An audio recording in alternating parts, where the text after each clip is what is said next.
All right, gang, we're back. We got Ken and Carol Jones from Ken Jones Imagery, and we got the guys from Behind the Gray. Will, Eric, and Steve are hanging out with us tonight. Guys, how's everyone doing? Good, man. Doing fantastic. Awesome, and thank you all for hanging out with me tonight. It's great. I love you guys. You kick ass music. Ken and Carol, I love you guys. The last time we were all together was the benefit show. Yeah. It's been a while. Yeah. Well, wow. there, right there, May. There it is. That's why I looked up. I was like, Yeah. It's weird. Like, we've been doing a lot of press this month for the album coming out, and like a lot of people are like, oh yeah, the last time we did an interview with you guys was a year ago. And I'm like, oh my god, like we've been off the map for a year. So Yeah. like, The last time I was in here was with you guys too. Had been almost a year ago. Right. Yeah. Yeah. Exactly. So let's talk about the benefit. Because when I first saw the post about what had happened, and I'm sitting there and I'm thinking like, okay, what can we do? So I reached out to Ken, and Jesus Christ. It kind of I don't know how it happened so quick. Dude. I praise you. Dude, I mean, if it was a money-making venture, it wouldn't happen that way. Honest to God, right? I reached out to him on Facebook that night. Not even 24 hours later, the guy had a date, a venue, the bands. I mean, he had everything. Before I even got out of work, he had. A lot of it was easy. We actually had 3 bars fighting over it, right? And like Benny's just being bigger and having the food and everything and knowing everybody. I mean, the V Spot. That's like pretty much our home. Yeah, so right. Like, it made it even more special for us. That made it we easy. Love that place. And in getting bands, I turned down like twice as many as we had. Wow. Everybody wanted to be involved. I mean, awesome. so many people wanted to help you Everybody guys, wanted to help. but we couldn't give people 5-minute sets. Yeah. So How do you do that? Yeah. It would have been cool, maybe. Yeah. You can't have a half hour. You can have 12 minutes. Yeah. Okay, that sounds too long. Next. Right, what would corners do? They'd be like, we can't do it 12 minutes long. Right. No, I know like the benefit was back in May and everything like that, but March? When was it? May. May It was 3rd. May, okay. It's been a while since the benefit, but like officially on the air, like thank you guys so much. absolutely. Just It meant absolutely so much. thank you guys so much. And like we've been saying this for, like I said, we've been doing a lot of press with the album coming out. In every interview, we must tell the story about how you guys did that for us, and like Oh wow. without it, Saved like the record. yeah, without it, probably would have crippled the band. Because like we lost so much equipment, we lost our ability to travel, not having a trailer. Right. We lost our income comes from playing shows and selling merch, and if we can't go play shows, like how you recover? Yeah. Right. You know what I mean? We already invested so much of our own time and money into getting to where we were, like that literally, crippled us. So like, thank you guys. Oh so yeah. much for, Yeah. for Well, Not a now problem. I know. I don't know if you came across this, Ken, but I got a lot of reaction like you're throwing a benefit for a band.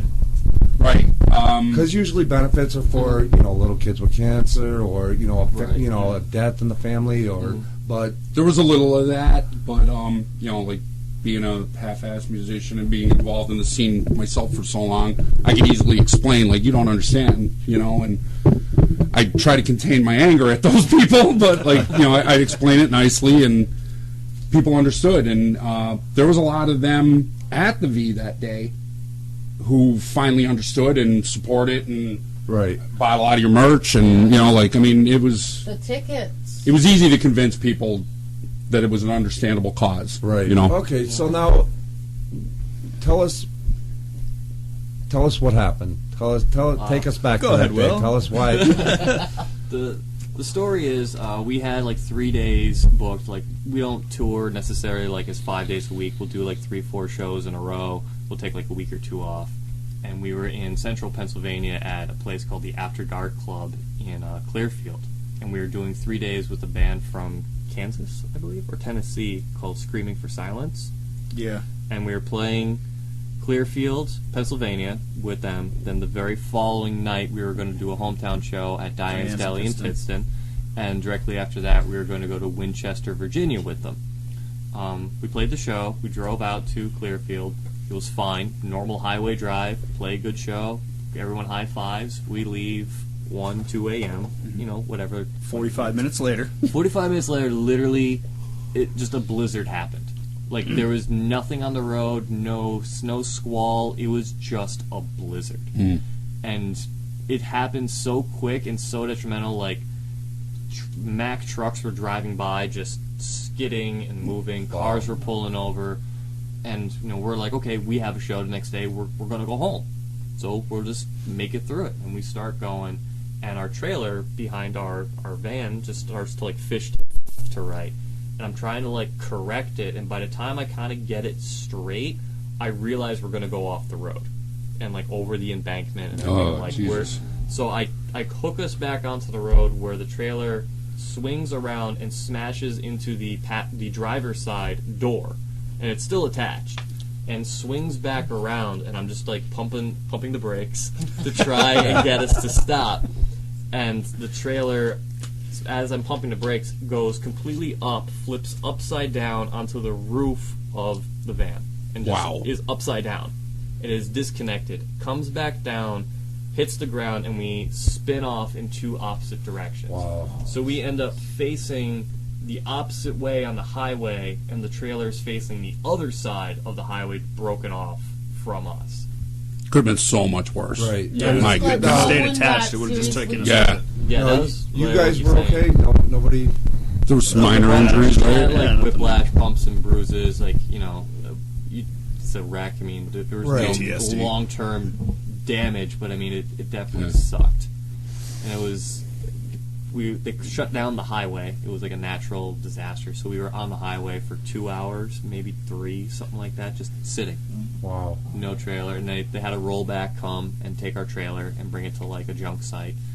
And we drive back. We get home at, what, like 6, 7 a.m.? Maybe? Something like that. 6 or 7 a.m. We Got a shower, changed our clothes, and then I called up Big Tom Godin, who owns Absolute Road Cases, and I said, listen, we were just in an accident. I need to borrow a trailer. And I have to go back and find out if my equipment is functional at all. Right. So, You hadn't even looked yet? No, we No. couldn't, because it was such a like, it literally Right. went to the door. So, like, we couldn't get anything open, and the trailer was in such bad disarray, we didn't know if we could even get the trailer open without, like, just ripping through whatever was left of it. Oh, man. So I called up Grant Williams, who's been, like, a long-term friend of mine for forever, told him what the situation was. So me, him, and Steve met up, got a spare motorcycle trailer that really was not meant for equipment, Yeah. drove all the way back. And mind you, like, as we're driving back, there's no snow.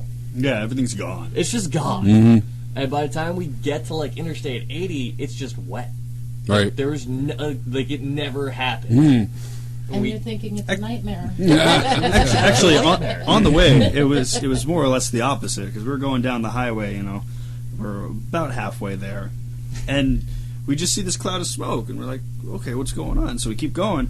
Next thing you know, we see this van completely engulfed in flames. I mean, it's done. And there's this lone firefighter running towards it. He slows down, stops, and just says, it's done. That's it. Yeah. I'm not fighting for this.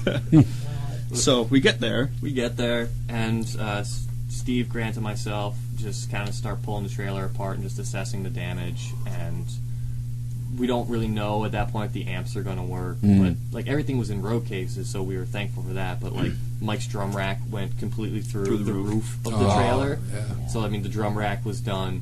At the time, he didn't have, like, a drum vault or anything like that, so it was loose drums. So all the drums and the hardware that attaches was all shot. So even if he had a rack, it wouldn't attach to anything. Right. We just kind of assessed it, loaded it in, and on the way back, we said, you know, what are we going to do about tonight? And everyone said, like, well, let's play. We said, like, we're going to play our show. And it was supposed to be ourselves, Grace's Downfall, and Ashfall. So we called up those guys and told them what the situation was, and Randy from Ashfall let us borrow his drum kit to play for Nice and cymbals and everything like that, and hooked Mike up. Dan and I got there like 4 or 5 hours earlier and just started trying to put together gear with duct tape and electrical tape and pulling screws out of amps.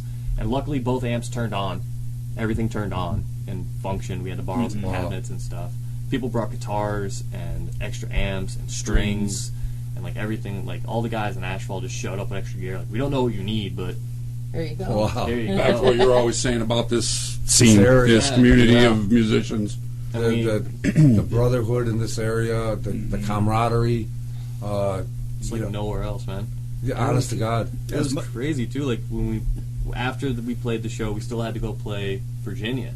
So we told them what was going on, and a band down that way that we've never played with before called Shiver just hit Mike up on Facebook and said, "Listen, I got 2 drum kits for you, bunch of cymbals, bunch of stands." Showed up early, set everything up for him, told him you Awesome. can do whatever you want, Wow. do whatever you want. The guys in Screaming for Silence said, like, "Hey, if you guys make it, you can use our back line, you can still play and everything like that." That's great. And like the guy just brought a drum kit for Mike, put it on stage for him, set it up for him, tore it down, put it back in his truck, and said, "Okay, cool." And like it was a band we never met. It was people we didn't know at the time. You know, it was just people supporting. It was incredible. Wow. Wow. It's been a long experience, but it's like a page or a chapter in like the band history now. Yeah. Well, I would think that it brought you guys closer together as a band, right? It's if we got that question a while, Yeah. it hasn't brought us closer because we're already like pretty close. Like we see each other more than we see our families. We know and each other more from than the we see- past, previous bands. Right. You know, We've all we've- worked somehow together. Yeah, we know each other so well. Like again, it's just like a page in history. Like wow, we did that. Like that happened to us. We all So survived we're like- together, you know? But like we were saying earlier, though, that had to be such a nerve-wracking experience. Never mind the accident itself, but you knew the album was coming. You had so much on your plate Like to it's solidify your future, and now boom, we're out of After equipment. that, You know? Once we got through those shows, we didn't know what we were going to do. Like there was no plan. Right. We were like, okay, well, we don't know if equipment's going to work. We can't afford new equipment like immediately. It's not like we can just buy stuff next month. So it was like, what do we do? Take time off? Do we can't play shows, so there's no income coming in from the band Right. to like buy new equipment. So we're going to have to hit the day jobs harder and try and afford stuff. And it was just like you said, like one day, just this Facebook ad popped up, like benefit for Behind the Gray, get behind the Gray, Yeah. the spot. And we're like, what? Like I guess this is gonna happen. And then like as we found like you guys put it together, and it was like your idea, and we're like, all right. And then we saw the roster, and it was like every band we ever would want to play if we had a Hell choice yeah. in it. You know. Everybody that was contacted was like, yes, yes, yes, yes. Yeah. People were calling us, and they were like, we can come down and play. And it was Kenny'd look at me, he'd be like, How do we fit them in? how do we fit them in? Because At first it we was so picked easy. 5, 6 bands, and then it went to and just kept growing. And I'm like, oh, like how are you gonna fit all these bands in? He was like, I can't take any more. Getting Yeah. back to what I think Ken you said earlier about some people not being so comfortable about Right. being a benefit for a band, like when you put together a benefit, say for cancer patients or survivalists, who plays them? Bands. Bands. I use that too. Right. I actually, that was one of the things. One argument was every benefit that we've been associated with Behind the Gray's played. So We're this sucker is for just benefits, yeah. yeah, After like- having one done for Right. us, we kind of Yeah. Yeah, we're it's- kind of like paying it forward. Right. In a way, you oh know? absolutely Mhm. every We time. just did a couple of benefits. We did the both. Sarah Rinaldi benefit. We did both of like the a week Sorbelli ago, or benefits. Mhm. 2 weeks ago. Actually, we did 2 benefits like back to back. We did the Sarah Yeah. Rinaldi one, and we And did then the Nikki one Sunday. Nikki one Sunday at the Jazz Cafe. yeah. We were going to try to make we that were one, and we so quickly had trying the to baby. get to that. Yeah, the baby. Yeah. Yeah, the baby. We've done actually. That's the second one we've done for Nikki. Yeah, So, that was like part if there's 2, a third right? one, we'll probably do a third one too. Oh, Like, absolutely. Mhm. it was odd for us because again, like we've been doing benefits in other bands and this band for 10, 15 years, and to sit in a venue and go, okay, these people are just here's money, and Yeah. like we're gonna play for you guys. You're like, what do we do? Yeah. Sure, we can't do something, like Mm. it was like a surreal experience, and it was like we tell everyone like we travel a lot now, like we've become more of a regional band, so we'll go to Maryland and be like, this is what like our music scene is like all these bands just kind of come together and help each other out, and like we'll go to Virginia, West Virginia, New Jersey, and be like, this is where our background is, this is like what our home is like. Right. And like every place is completely different, but no one has ever said like they've had a benefit for another band. Right. You know? So it's pretty awesome. I want to follow you guys to Virginia one day.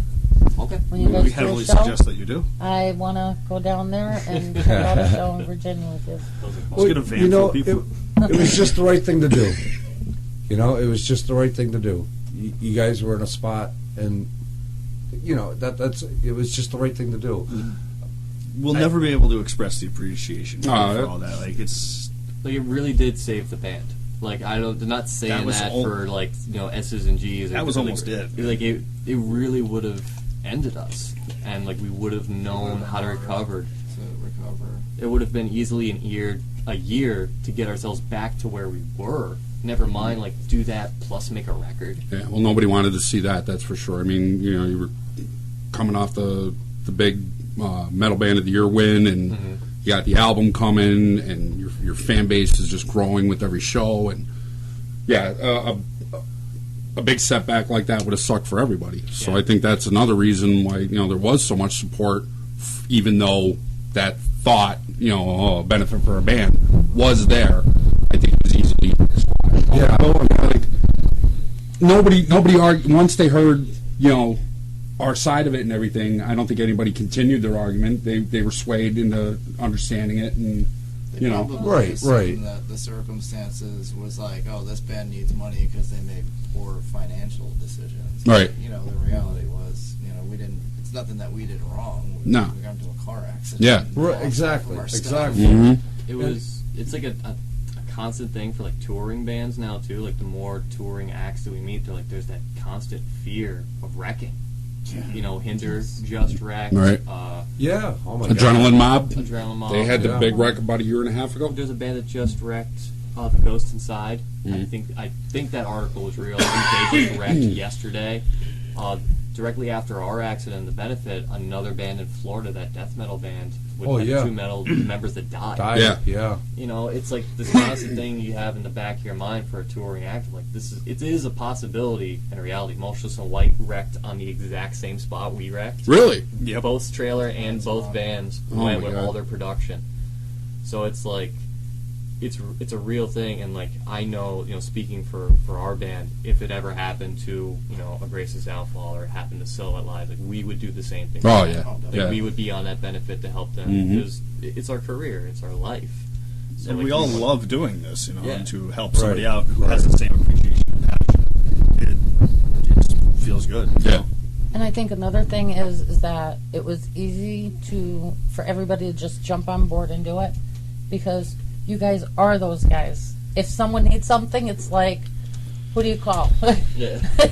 Yes, they're always there. You don't even have to call. It's like, hey, what do you need? You know, We like It's being- more than just a hobby for us. So Yeah, it's a lifestyle. yeah, it's a lifestyle. Right. Right. Yeah, and let's face it. I mean, it's not like back in the day. The bands today, you guys aren't making, you know, money hand over fist, and you know, Try explaining that to people, though. If Wow. people still think it's the '80s, and you know, like Even the bands are 2000s. making tons of money. Yeah. I was going to say Like- one of the biggest forgotten expenses, especially like a practice room. Yeah. You know, Yes. if you are not fortunate enough to have, you know, a garage or a basement or something to practice in, you're shelling out every month Mhm. just to have that space to make your just- music. Yeah, Yeah. just to be able to rehearse and be tight and Right. like be, you know, that pristine band you want to present yourself as. You know, that comes out. Your equipment. Not a lot of times you're singing too. Like, people still don't forget, like, gas is so expensive. Yeah. So you're rolling Yeah. a band and trailer, Especially okay, hauling gear. Yeah. Yeah, like, you're hauling gear, so it's like, okay, if, you know, we'll play in Winchester, Virginia. It's a 4-hour ride at 10 miles a gallon, Mhm. and like, it's right. We it's understand. expensive, man. You know, like, you know, you're not. It's not like driving a car. You're like, okay, you're gonna get 30 miles to the gallon. You can make it down on a tank, get money, and make it. Like, no, dude, you gotta gas up right before you get there, and then you gotta gas up on the way home and pray you make it to the exit and Right. roll off. You know, I was gonna like- say there was one time I woke up in the truck and you were just like kind of rolling into sheets for gas. that's my go-to move. It's like, if we get real close, because the gas gauge starts getting low, and I don't know if we're gonna make it, I just pop it into neutral, and I'll just like roll us into. Yeah, it's like, if I don't have enough momentum, man, I'm not gonna be able to pull this trailer and like everything to get to the pump. Luck's gonna run out one of these times. Yeah. You can only do that so many times before that's it. Yeah, I mean, We need a new plan. Oh, Make God. it work, man. Well, you know what? How about we spin a song? Okay. It's. I think from the last time you guys were here, I think you just released it. Maybe "Learning to Breathe." Yeah. Tell us about the tune. This one, we actually, oddly enough, we were just talking about that. We kind of wrote this specifically for everybody that supports us. All of our fans. It's been basically a big support group. That's the difference I see. With some bands, most bands, they have a fan base and they like their music and stuff. Ours has been more of a support group, so we kind of wanted to say thank you. And we're musicians, so we did it in the form of a song, basically. Awesome. I love All the right. song. Yeah, Check this it out, one's special. gang. We like "Learning to Breathe" from Behind the Gray, and we'll be right back.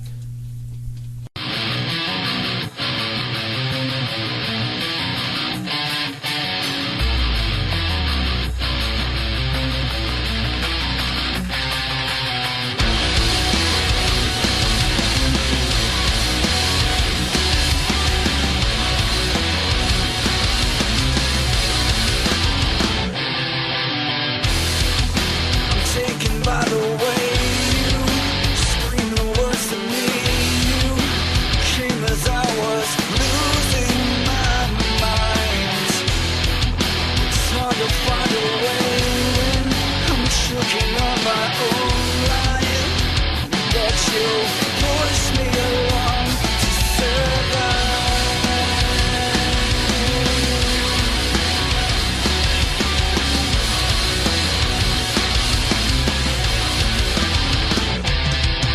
Tired of losing sleep, cracked and broken heart. Show me how to breathe.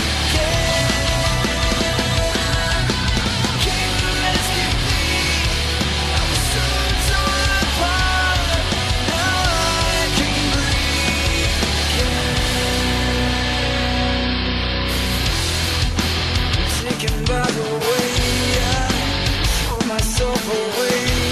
Lost the pieces out of me. It's hard to find a cure to this sickness, so I don't die. But you push me to try. And I'm tired of losing sleep, cracked and broken heart. Show me how to breathe again. Came to rescue me. I was so torn apart. Now I can breathe again. You stopped the rainfall and never let me hit the ground.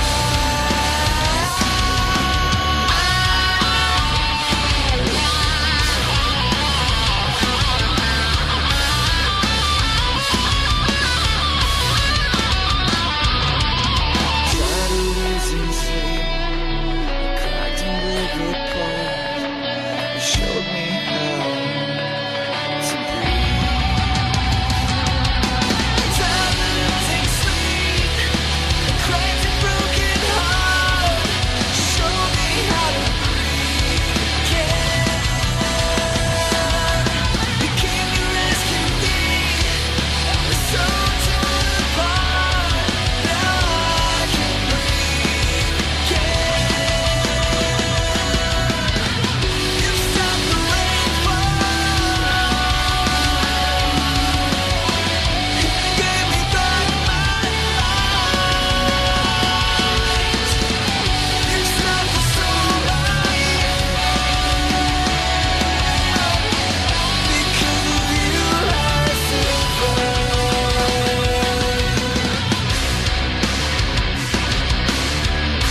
Because of you I survived.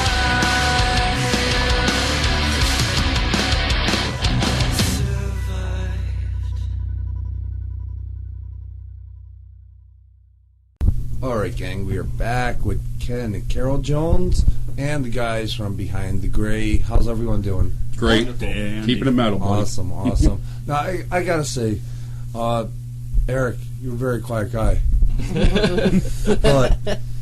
But your voice, man, unbelievable. Are you kidding me? Thank you. That's why he's quiet. He's got to keep it. It's He's like saving it. it's like two different guys here, you know. And it's funny because I bust Gooby's ass about this too. Mhm. To listen to Gooby, and then when he opens his mouth on stage, it's like two different people. Same thing. You're unbelievable voice, man. I Thank love you it. very much. I'm one of those people that, I talk. If I have something to say, I definitely say that. Yeah, I don't know. That's usually the only time I'm talking is if I have something that I think needs to be said. Other than that, I'm pretty quiet. It's pretty cool too, like just to think like where the lyrics and everything come from.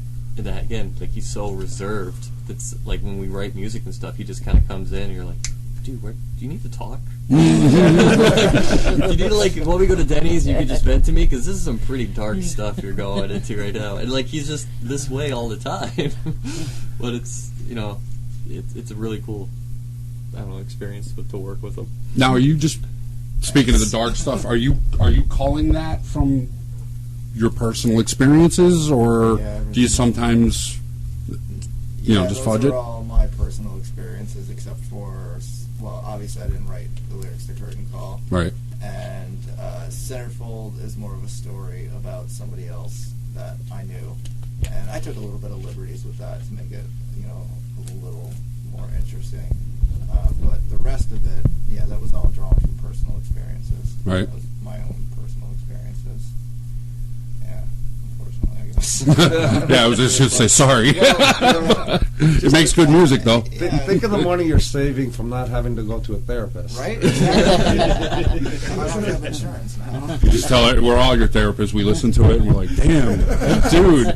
It's kind of cool. Like Steve, we did an interview the other day, and Steve had a really good analogy that I'm going to steal. Oh. Is this like you imagine like a person sitting in the middle of a field, just an open field, and then eventually this storm comes in, and this calm, focused person is still sitting in the middle of this field, not moving, and all this chaos goes around it, but the guy is still sitting, focused in the middle of the field, and that's kind of like what Eric is to us on stage. We are that storm. Yeah, we just go all this stuff around him, and he's just like, I'm going to sit here, and I'm going to weather this storm, and I'm going to tell you some things that are very real. Cool. Like, I haven't That's heard, awesome. I haven't Cool. really heard in a couple of years with Wow. someone who is going to give you something very honest anymore. It's all stories, it's all, porn star dancing and Yeah. stuff like that. It's got its place Yeah. in music, but at the same time, like, imagine something that's honest and real and comes from, a real place for him.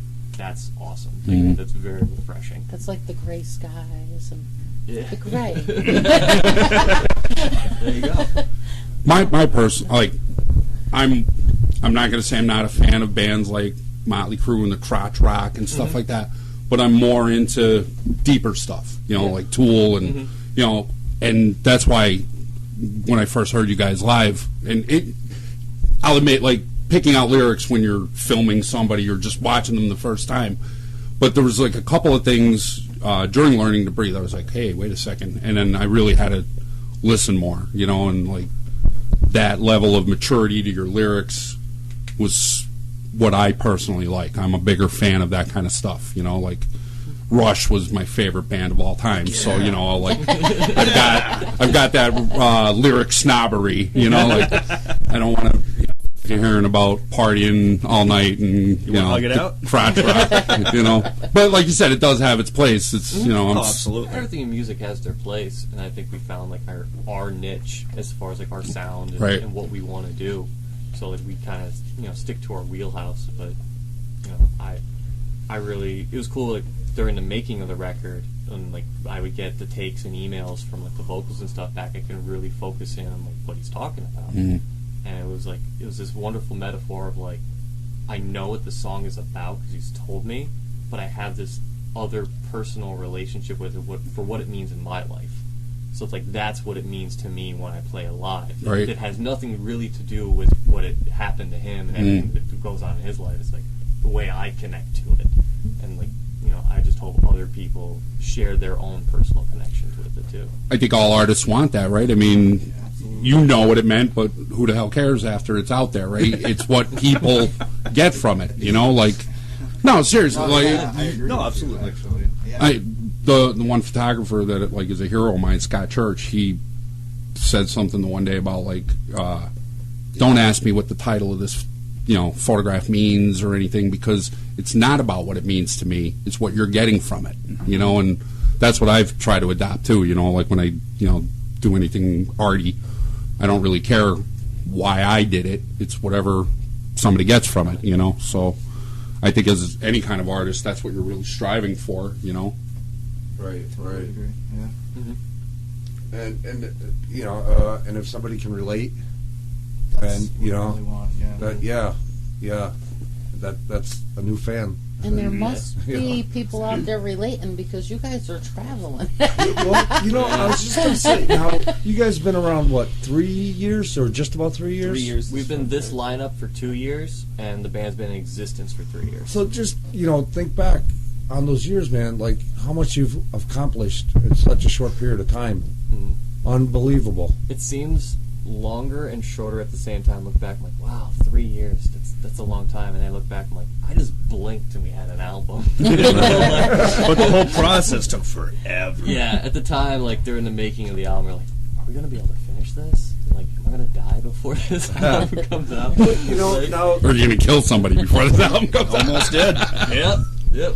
but now you get out what you put in. hmm And if you're gonna make an album in a studio and you're done in 4 hours, Yeah. if you put shit in, you get shit out. It's really that simple. So I mean, if you guys, this long, It was tedious, It was about a year but- to get it. exactly. That's and We were you- determined to make the best possible album. I don't think anybody would have been satisfied with anything less than the best possible product that we can possibly put out there. When Right. we And started, that's where I was at anyway. yeah, his mantra when we started that really just infected me was like we would do takes, and he's like, it has to be perfect.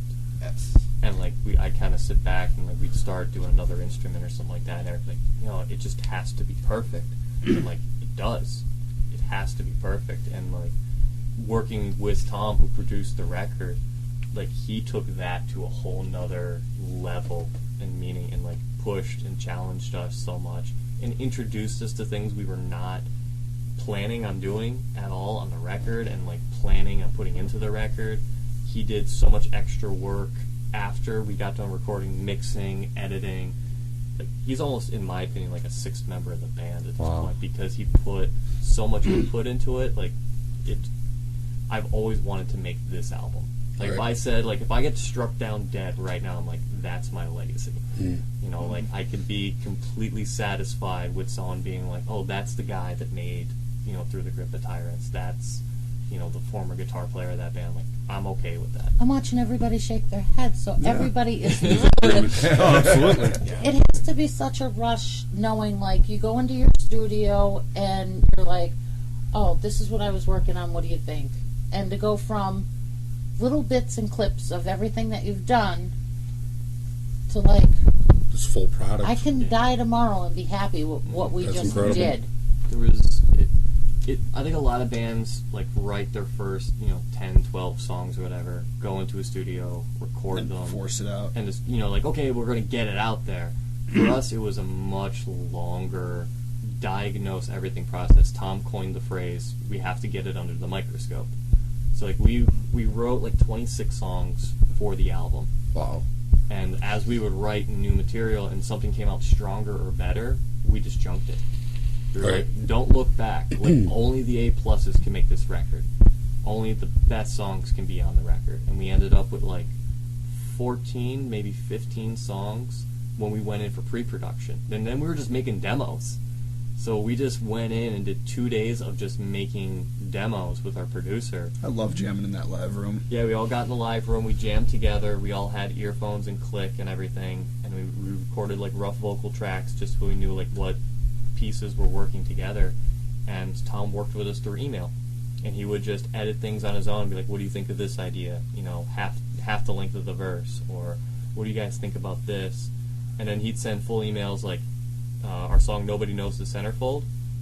He comes in and goes, you guys need a new bridge. I'm like, what do you mean? It's got a bridge. He's like, yeah, but it holds the song back. You need a better bridge. And we're like, well, what do you want to do? He's like, I don't know. It just needs to be something better. And we're like, What else? What a better response than, you guys need to change this. Well, what do you suggest? I don't know. it just needs to be better. Do something. And we did. Like, we wrote a new bridge, and we finished editing that song while we were mixing.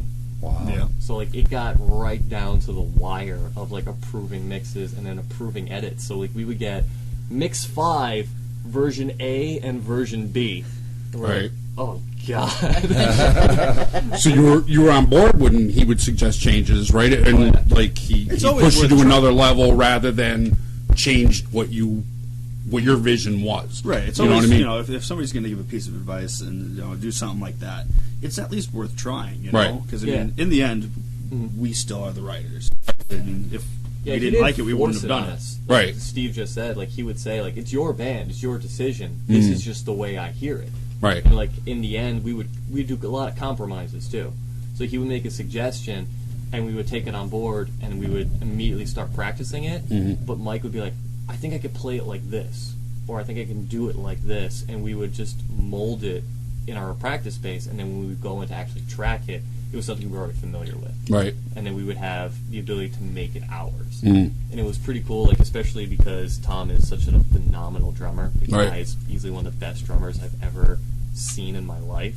To hear him go, okay, I'm going to play this, but I can't do exactly what Mike was doing. And just and do Follow my this. feet, not my Follow- hands. Yeah, follow my feet, not my hands. And then vice versa. Like, Tom would play something, and Mike would go, I can't do that. But, like, I can do it like this, and they would just bend to each other. Right. And it made every piece better and made everything so much cooler. And that's one thing you worry about, It's like, how is this guy going to take it? Is he going to be able to handle this criticism, or is he just going to say, forget it, I'm out? Yeah. But it was so great to see that they were able to mold together and work so well, and just understand each other's points. That's cool. We got, like, maybe, I want to say most of the music was done, and we started recording vocals, and it was just this ironic part where Tom said, everything you guys are doing is great. Like, everything you're doing just musically is awesome, and the songs are awesome, but he's like, it's very, like, 2010. And it's everything that's going on in 2010. And I was like, all right, I mean, that's where most of our influences are coming from. Right. He's like, if we can take what you're doing and make it relevant to what's going on now in music, that pushes you guys to the cutting edge, that pushes you right to the forefront of every band that's out right now and puts you ahead of the game. He's like, I really think we should add programming and soundscaping to the music. This is not something we planned on doing. We were just drums, bass, guitar, and vocals, and that's what we were going to do because it's the type of band we are. And we're like, well, let's try it. And he called up a guy named Kurt Wobenhurst who did all the programming for Seven Dust, and he works at the studio in New Jersey. So Tom sends him one song that says, try it. If you guys don't like it, whatever, you don't lose anything. But if you like it, we can continue down that path. As he sends it out, Eric comes into the practice room The he's next like- day, yeah. the next day, and he's like, guys, I really think we should have, like, keys or, like, something else Some sort of on the album, some kind of, like, synth thing on the album. We're like, that's very weird. It's weird timing because I was thinking about that, for months, and just watching the progression of the album, and I was like, well, once we start getting to that point where it is doable, if it still fits, then I'll bring it up. So the timing was just weird. It just thank God. So I really didn't have to do anything. I just suggested, and they're like, oh, it's already being worked on right now. I was Thanks for like, asking, today. guys. What will you do for those tracks live? Just What we do is we always play to a click live. Mm. So what Tom did was we have the programming Right. on a tablet, and Mike cues the part, and we just play to a click, Right. and the programming goes to the front of the house, and as long as we play our normal show and play tight, the programming syncs up perfectly. Okay. And we've been doing that for a while, so it's like there's nothing artificial. Like there's no extra magical vocal coming out, Right. or there's no extra guitar parts or anything. It's like a computer made the noise, so a computer will play it live, so Right. it justifies it. Mm. But like that's, you know, it's added a huge part because now we have like transitional pieces between songs. We have transitional stuff, and it just added a whole new element to the band. When we got out recently, we went to go to Governing Murphy's show. Yeah, the V-Spot. final show with The Wally. final show with Wally, and ran into Mike there, and I have the disc at home already, and I love it. Somehow we acquired one. I love it. I absolutely do. Well, thank you. I do. It is awesome. People are going to be blown away, and I don't know. I think it's going to justify a lot of things that maybe were questionable after your big win last year. Not questionable in my mind, but you know, others who might have deemed you not metal enough. This album is metal, but there's a proggy thing to it. There's like a Tool feel, you know, and I personally I love it. I think it's so good. Speech. We've been doing like, interviews and stuff, and like I like a lot of mixed genre music. Yeah. Like I really, really do. I love heavy music. I mean, like more extreme metal. I love After the Burial. I love Meshuggah. I love Periphery. Meshuggah. Love Meshuggah. When they opened for Tool, what a night that was. All right, God. dude. Oh my lord. But like I love melody just as much. I love to be able to sing a chorus back to somebody. So like I love the R&B style of vocal where Right. you can have music that's pretty much doing the same thing, but like that vocal can bend and manipulate itself around this music. So I said like my dream band would be like I want the music of Meshuggah, that brutal heaviness, but I want Justin Timberlake to sing. Right.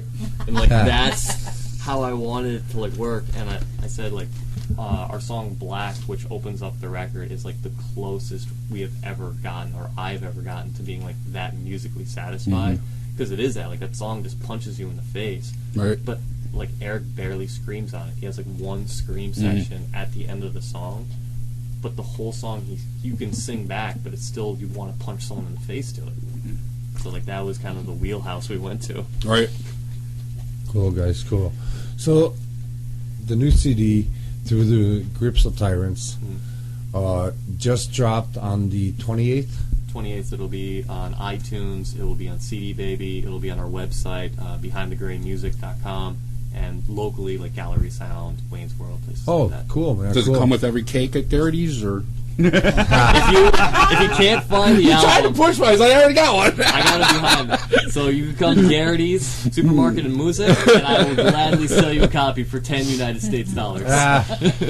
With a little icing on it. Yeah. All right. All chef will give you a cupcake. I don't care. Just buy the album. I actually tried into Google the other day, and I was just clicking down like all the links that there are to it already. And one of them, I don't know if it's Chinese, Japanese, whatever. It's like little squiggly lines, and it's like, I was like, oh, look at this. So, this is your first full CD. Yep. You put so much into it. Are you working on a sophomore effort yet? And are you worried about copying this one? I don't think we've really put too much thought into I it. mean, Like, for the debut, it didn't even come out yet, so I think Yeah. it's So enjoy it for it's a while. bit premature for that. I mean, I've been like bouncing some ideas around in my head, but like nothing too like serious. we have, I guess, like seeds and ideas. Yeah, that's basic. Yeah. Well, yeah, I mean, we were playing the same We have songs the so music. much, like we needed to say, "Hey guys, let's just take today and just jam." You know, and of course, there's always ideas that spark, whether we hold on to them or better yet, remember them. What about the songs you didn't use? You said you had 26 or so, right? Like, will they ever be Never looked polished up, or are they in the tank? We're not 100% sure on that. I think a lot of them, like majority. You gotta love all your babies, right? Yeah, Too. absolutely. I think that like quite a few of them. If they weren't really worth remembering, or if they weren't good enough to be on this album, then why put them on the next one? You know? Right. I mean, Go. they didn't make it for a reason. Yeah. There you go. But you don't think they're worth Rarities. tweaking? There's like none that stand out in your head that like, damn, I really thought that was there. Like 2 or 3 that like I have, personal, like I enjoy them musically, but Mhm. like there's no vocal to it. Right. So like you don't know which direction it can go. So like it can be tweaked. We've obviously learned that skill now. Yeah. And that's something that Tom has, said to us. He's like, my vision for you guys is taking the skills and the things you learned recording this album, you guys can do on your own now. You've already started to do it. So like you guys can rip apart and do these songs on your own without me. Right. And like then you can send what you feel is your final product to me, and then we'll work that up and make it better and work from there. So it's kind of one of those things of like, maybe in the new year we'll start like making more demos and just seeing where that leads us. But I mean, we have so many ideas and little things that aren't complete songs. We'll get to that bridge when we cross Right. it. Right. It starts with the riff, Right. Yeah. No, I Yes. mean, I ask because often you hear bands are in the studio and they're working on their CD and they're already working on their next CD. Mhm. The first one's not even done being mixed yet, Yeah. and so that but that's I think we want to be focused on the first CD. Like we want to make it as good as possible, and like trying to focus on, being a live band and playing live, finishing a CD that you wanted to like kind of be your legacy, and then like try and write more songs around it. It was just going to take focus away from what we were trying to accomplish. Yeah, you'd end up hurting yourself more than anything. I was going to say, we all use little techniques of our own to produce, every line that we put in. And one of my favorites is what Eric did. Didn't listen to music for the most part. He did talk radio, and I was like, a blank slate. That's the greatest thing to work off of. Absolutely, Now, with the focus on this, let me ask you, Steve, the side project former band thing, were you a part of that? What's that? The Curse? The Curse, yeah. You were a part of that show, right? Yeah, I was with them for 2 years before I joined these No, guys. they just had a reunion. Oh, yeah, show? yeah, we just played, Is that something that's going to interfere, or? I mean, so far the schedule's been working out okay. Mhm. So, But that is on board for going forward again? yeah, for the most part. I mean, again, it is what it is for now. Right. We actually we're doing our second show. The guitarist Mark Massacre had an issue going on with his health and all that, so we're going to be doing a benefit for him tomorrow night at the V Spot. So, Oh, okay. We'll have to stop by. cool. And here we go again. Benefits, V-Spot. but that's That's- again, and I always say, every time I have a local band on, it always goes back to the brotherhood, the camaraderie. Yeah. This scene we have here is unbelievable. Somebody's down, there's 3 guys there to help them out. And A Friday night benefit? Wow. Yeah. That's unbelievable. Yeah, How many yeah. bands? Usually it's right now, as far as I know, it's just going to be Curse and One Red X. Oh, okay. Mhm. So it's a show, but it's a benefit. Right. It's not like the normal 6-band benefit, Right, all-day right. affair. All right. Yeah, we'll definitely have to stop. And One Red X, too, they're back. Red X. Yeah, we actually ran into them before we came here at the practice space. So We got into them just as they disbanded, so we never saw them live. I won a We won a basket basket at a of benefit. Yeah, at a benefit. We won a basket of new music. Of everybody, like all these different local bands had put together this basket, CDs, T-shirts, whatever. And I was like, oh, listen to these guys. And I put them on, and I was blasting them. Them in at the Threat headphones. Point, that's how we got into both And bands. I was like, and Kenny's like, we looked it up, and he goes, oh, they're no longer together. I was like, damn. Yeah, I think when we filmed Grant's video at the studio, Cliff told me they were back together, and we were like, "Oh, great, we can finally see them." But yeah, they're cool dudes. And everything's been working out really well for us. So it's like everything just lined up perfectly for us. So we're All right. riding the wave. Do you have a itinerary for a tour, or because I've heard some things? Are they still things that can't be discussed, or has anything finalized yet? No, nothing is finalized. Right now, what we're doing is becoming more of a regional act more than like a local Right. act. So we've been playing like new marketplaces. We're playing like Virginia, Maryland. We'll be playing West Virginia, New Jersey, and we kind of planted those seeds last year by just opening up those markets. Now that the album is out, we're hitting them a lot harder, and we must be doing something right because we hit those markets like twice, and we just got the call to open for 40 Below Summer in Maryland at Hard Times Cafe. Awesome. Cool. It's like one of the bigger venues in Maryland, and they just asked us to come in and be the support band. And we're just kind of branching out for most of the winter. And then spring, summer, the goal is basically everyone drops to, part-time jobs, and we go out and just start making this the career and Right, tour cool. and Well, doing it ourselves. That's got to be a cool feeling when you're getting the calls and not making the calls. Yeah. You know, That's that's like I know we're doing something right. Right. You're getting the check and not writing the check.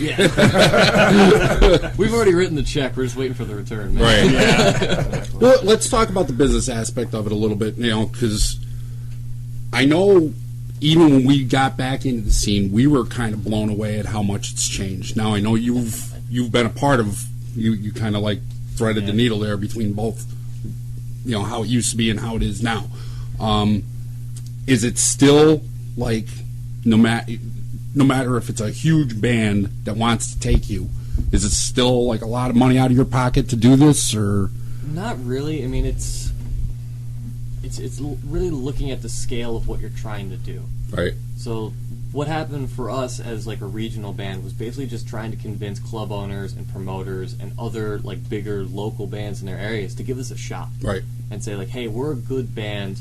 We're not going to mess up your set time. We're very professional. Just let us come in and show you what we can do, and I promise your fans will enjoy us. Yeah. And when we come back, you'll find more heads because they wanted to see us along with you. Mm-hmm. And we got a lucky break, and we talked to the owner of the Blue Fox in Winchester, Virginia, and we said like, hey, the guys in Rebel Inc. from Maryland said like they're looking for a support band, and the guy said the budget on this show is shot, and I'm telling you right now, next week the show is going to be sold out, with or without you. Right. And we're like, we're just looking for an opening spot and an opportunity. So he said, what I'll do is I'll give you guys free food and a $100 bar tab. And what we'll do is you guys can be the first band of the night. And we're like, all right, cool. So we played in front of, a sold-out show being like, 250 people. Right. But they went apeshit. And everyone just kept requesting us to come back. And the owner said, I've had so many requests. Do you guys want to come back for, Awesome. this other show? And we're like, all right, cool. So we came back and we supported Screaming for Silence, and we did that show. And then more and more requests came out, and eventually we got the call like maybe a month ago, and they said, do you guys want to headline the Blue Fox? Awesome. We're like, Yay. all right, like, cool. That was cool. I love that place. We went back and we did it, and then once we kind of established ourselves as like we're kind of formidable, like we're a good band, we have a professional album out. We got the call and said, you guys want to open for 40 Below Summer, who was part of one of the premier nu metal bands of the early 2000s, Right. and they're still kicking and have a gold record under their belt. So we're like, all right, let's do it. We didn't make money in the beginning, to answer your question, but at the same time, like, we knew what we had on our hands. Mm. We just worked for our merchandise, and we just worked to be able to get back and forth for Right. the gas money. And until we were able to bring in the crowd on our own, we didn't look for the handout. Right. Like, we knew our value. So we're like, if you're going to bring 25 people in to a venue, you're not headlining, I'm not going to be like, hey, give me $500 or give me $1,000, because I'm only bringing 25 people. Right. And I try and work with the same people throughout my entire music career. So it's been, I know what it is to buy on a tour, Mm-hmm. and it's like, I don't see us being able to do that and being able to make the return along with a profit. Right. And being like, okay, I'm going to shell out this money to be the support band for Sick Puppies, or be a support band for these other acts, or Papa Roach or something like that, and be like, okay, we're going to sell enough merch to recover the money that we invested into this tour, Right. and be able to be like, I got to feed 5 dudes, Yeah. probably plus a tech, and then be able to come back and like everyone can make their mortgage payment. Yeah. Right. You know, like So that it's not a losing venture. That yeah. yeah. You know, you'll get the publicity and you'll get your name out there, and it's great. But for us right now, it doesn't make a whole lot of sense.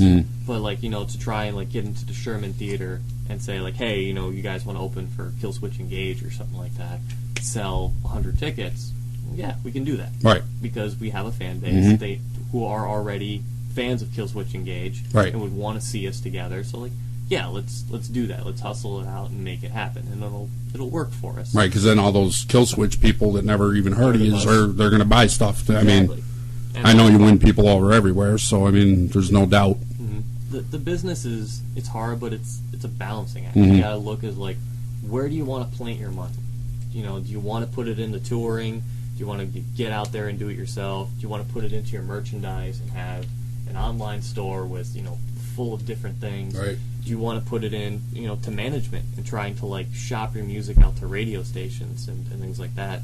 So for us, we had to like sit down and say like, where do we want to sit? You know, where do we want to like invest like the next year of our life to move forward? And for us, it's, you know, being an independent band, we can control our own career, we can control our own schedule. Right. We can, you know, still be able to make enough money for us to survive and be able to quit a day job. So that's the next evolution we're trying to do right now, is hitting markets we've established ourselves in, being a regional band, and then from there, like, making the friends, you know, in 40 Below Summer and these kind of more underground bands that we can be support bands with, but not spend, you know, $1,000 a show to try and buy on with. Right. Right. And it works. I mean, I don't know how many people even realize that, you know, the entire management label thing isn't as needed as it once was. Like, a lot of independent bands are becoming very successful financially included. I mean, there's a guy, I don't know how familiar you are with John Gom. He's one of those guitar players that taps on the guitar and everything. He's phenomenal. And he is the epitome of independent. He does it all. He shoots his own videos. He, you know, does everything. He books his own tours. And this guy is like, you know, he's in the millionaire category from doing it on his own. You know, and it's happening finally. And I think, you know, hopefully the way the business has changed and started kind of boning artists is going to go back, you know, where the labels and everything are going to have to realize, all right, we screwed them long enough. I think we're not going to make anything. The curtain has dropped, and with the internet and movies and things like that, every artist knows the dirty secrets of the industry. Everybody knows. Even if you're not in the industry, you know, Right, don't trust right. the label. Right. Exactly. You know what I mean? Well, So like, it's the jig is up, and now like technology, like, we're an unsigned band from Northeast Pennsylvania, and you can buy our album anywhere on the planet right now. Right. And I have no label. I also believe, though, that not every band is capable of doing this. I think that the bands that are capable of doing this are the bands that put the time and effort Into the it, business side, like you did. like you guys are doing. Well, and I think like the thing, like I'm sitting here and I'm impressed. How many bands aren't having this conversation? And you guys are young. You're young. I'm an old fuck. Ken's an old fuck. Well, you guys are young and you're having this conversation. You guys have your, you know, you got it. You got it. You know, you got a plan. You know, We're trying to stick with it, and like, by no means do like myself or any of us get to that point by not making a bunch of mistakes. Like, Yeah, you know, we all there's- got here with the phrase "what not to do." yeah, Right. Not what to do, but like what not previous bands, previous investments, things were like, that did not go over well. We're not going to do that again. And you know, we set up our bands like we are a band, and it's a great job. But this is a career, and we set it up as a business. So like, we look at, you know, registering with a royalties collection agency, getting everyone on the same page with that. We just signed a publishing deal with CDBaby.com, so you know, we'll be able to collect our publishing and our royalties. Nice. So it's like, when we're not other than playing shows, there's other ways to make money. And I Right. feel like a lot of bands, especially here, are just ignoring it. They're looking for that one big shot. Yeah, they're looking for the big But show. or it's something. it's There's not. no one thing. no, Yeah, it's, no, it's all those things they add up. You know, it's 100 nobody little likes revenue pennies. streams. So it's like Collect them for a year, you got a couple dollars. You know, Right. it's Well, it never really was though. I mean, like you hear the occasional story where like the right person was in the right bar at the right time. that's a rare. That, it occurrence. is rare, but people think that's how it. You know, and me and Grant have talked about this, where that's what everybody's waiting on instead of doing the work. Right. You know, and Right. when you say nobody was at my show, and if we only had this, and if we only had that, Yeah, but that one guy that was, is Yeah. who matters. Right. Right. You still have and to win him over. Maybe that was the case back in the 80s. right? You know, but again, and now it goes back to like you were saying, the record labels. They were just looking for the next big thing. Yep. What can we They make were a sitting couple at those dollars bars, off? Yeah. Right.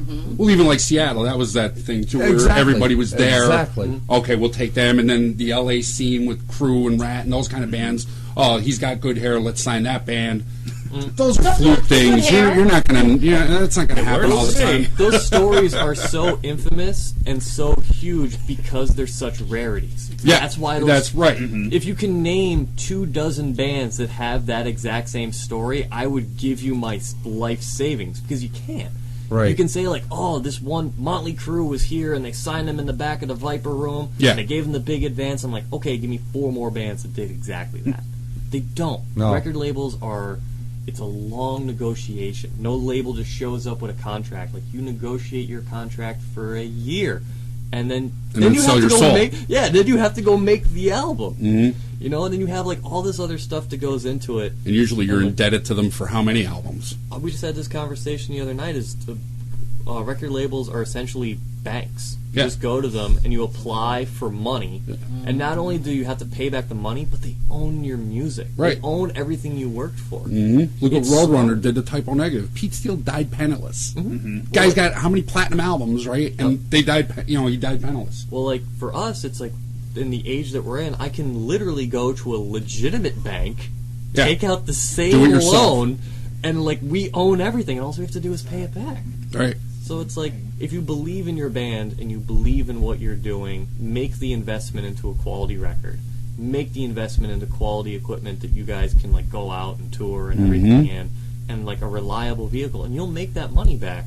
Because a lot of times like bands like, oh, I'm going to drive 4 hours to this place and get $100.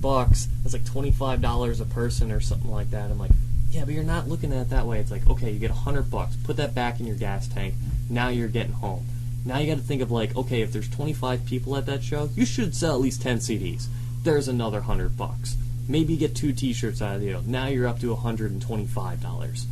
Plus, like if you're a registered royalty collection, people don't realize this. You get paid royalties for playing live.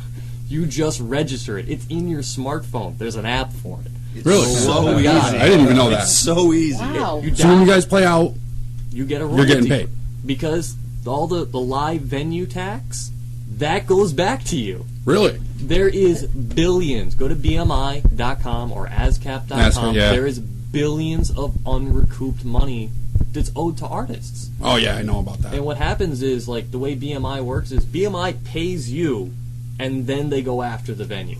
So you get paid first. So every quarter, they Oh, I cut didn't us know a that. check, regardless. So, like, that's how the same situation that happened with Whistles. Whistles was not paying their royalties to BMI and ASCAP. ASCAP And having dropped cover the, bands and- yeah, right. having all that stuff. So they dropped the lawsuit, closed Whistles, and then they got their money in the lawsuit, but the artist still got paid. So it's like you can, out of that $100 that you're just ignoring to drive 4 hours for, you just ignored $300. And then at that point, Yeah, definitely. you can get $300 out of that. And plus, like, if you go back and there's 25 people there, now there's 35, you've just done a 15% income. Right. You've just jumped more. There's more people coming back. It's the slow nickel versus the fast dime now. Right. And, like, you just got to spread it out and realize, like, shoot a YouTube video, man. You get money for YouTube. Like, every time you go to iTunes and you click stream, even though you don't buy the song, you get paid for that. You get paid for this stuff. Like, stop ignoring money because, like, oh, it's only a couple dollars or it's 10 cents. Yeah. 10 cents timed by 1,000 clicks is a lot of Exactly. money, man. Yeah, yeah. Like, just get on your game. I Like, feel read an like article. he just opened up. You opened my eyes a doors, little, and though. I don't know I didn't know that about which BMI. one to look at first. Like, Yeah, BMI is I huge. kind of thought they were evil, No. them and ASCAP, because of what they're doing to cover bands. But now that you, now that you Explained said it. that, Yeah, Well- BMI is a good thing. I mean, for at least it's been for us anyway. Like for us, like if we're gonna go, we're gonna play our music, and we're gonna play the V spot. We input our set list into the BMI mobile app, and it will literally bring up all of our SIRC codes, and they'll register. They'll, when the taxes are paid on the venue or the fee is paid to the venue, it comes to us. wow. But if we play a cover, like when we're gonna play a Deftones song, it's in there, which also registers that same code. That money goes to the, To the Deftones. Deftones. Right, right. So it's like it's the same thing of like anybody covers our music or takes a song or something like that, you're going to get paid for it. And rightfully, I want to pay the homage and money to the people that Right. are coming out to see us. You know what I mean? It's the same thing of you're just paying your dues. Dude, you I'm learn something. so fucking impressed. I really am, because I swear to God, there's guys who've been in this industry for decades that don't know what you guys know and are not doing what you guys are doing. And this, I am so impressed.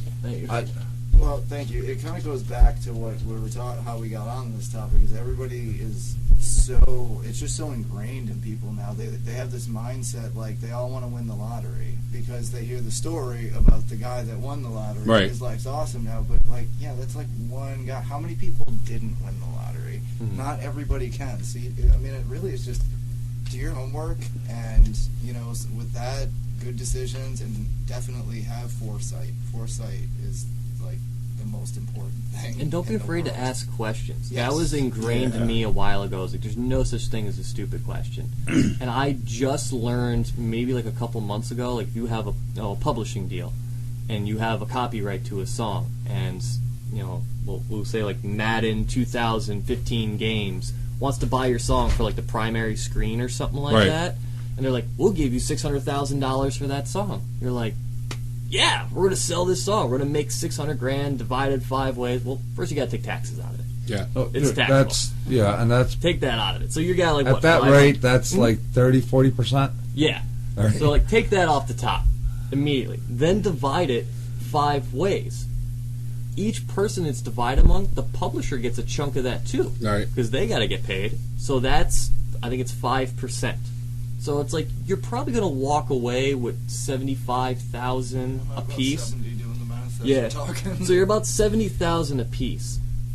So you got your $70,000, which is great because you need it, and it's a very large chunk of money. What I never realized was you never own that song again. Oh yeah, that's it. You can. Oh, really? You can never get it back. So like. So you can't EA sell it Games- again. Nope. So like You every don't own time it. I just said like you go play that thing live, you don't get royalties for that song because you don't own it. Right. Every time it's played on the radio, you don't get the royalty for it All because those you don't clicks. own it. All that Oh, click, wow. it takes that chunk of the income away. So essentially, you're just getting a giant lump cash settlement first. So you have to kind of look at it and go, I may never get that song back, or like you have it signed for a period of time. EA Games can sell it to Ubisoft Games for double the money they bought it from you, Right. and you don't get a chunk of that. You get nothing. So you could say gone. goodbye to those songs for forever. So when you say you're going to sell a song, you better be determined that's a big number, and you're willing to probably never see that song again. Yeah, you want to look into licensing a Yeah. song. Mhm. Right. That way That's you're not kind of like selling it. leasing They're- it. Like you can Yeah. have it Yeah. for a little They're while. licensing the song from you, but you still own that song.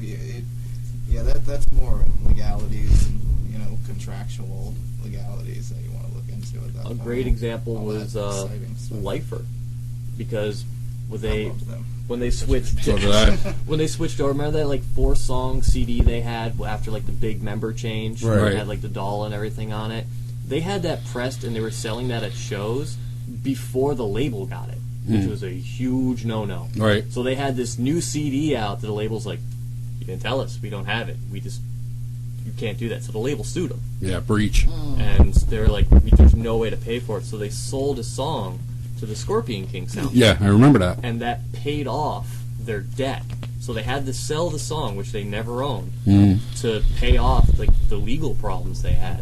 And a lot of bands are doing that. It's like they're selling off their publishing to try and settle legal problems. That's always been the case. So I mean, now David Bowie, what he did was re-recorded all his albums, and that's how he made all his money back because he was just about destitute. Here's a rock god, broke. Well, there was, And had to, come up with he finagled a way to get his stuff back by redoing it. And Fugazi did it too. yeah, the big thing was with the guy from the Beatles, Paul?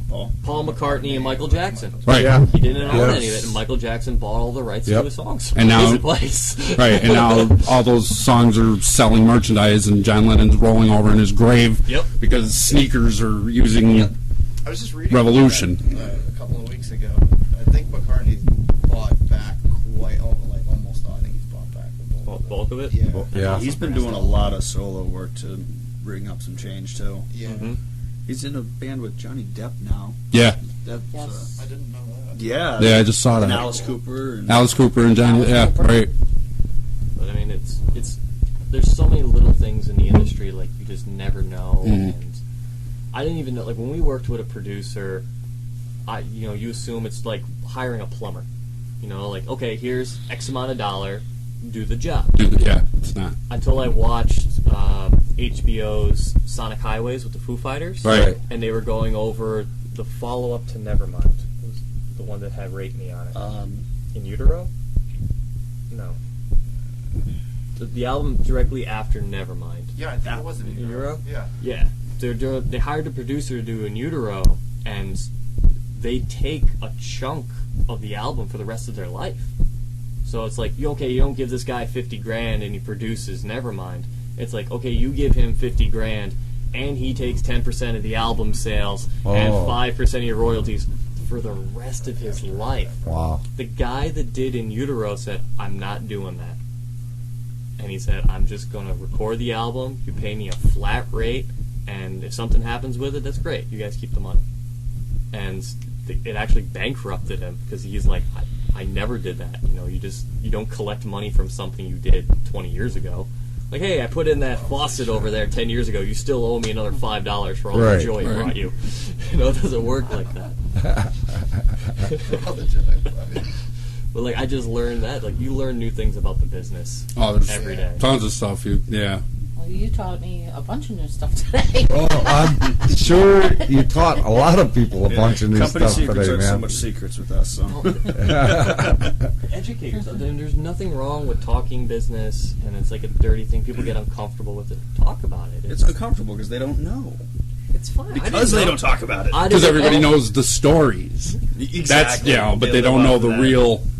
I didn't know. I had someone had to be like, Will, you're an idiot, and this is the way it really works. You have to be able to take that. Yes. It's That's a weird stigma with trying to having a business and trying to make money. Like people look at it like you said, like a dirty thing almost. Like I don't understand that. Like you have to survive. Like Yeah. we have to.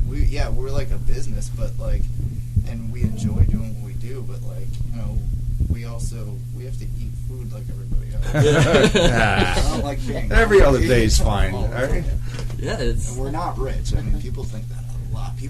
A lot of people I've talked to assume that, like, I'm, like, rich. Like, I mean, I'm not living off of ramen noodles, but I'm not living off of filet mignon either.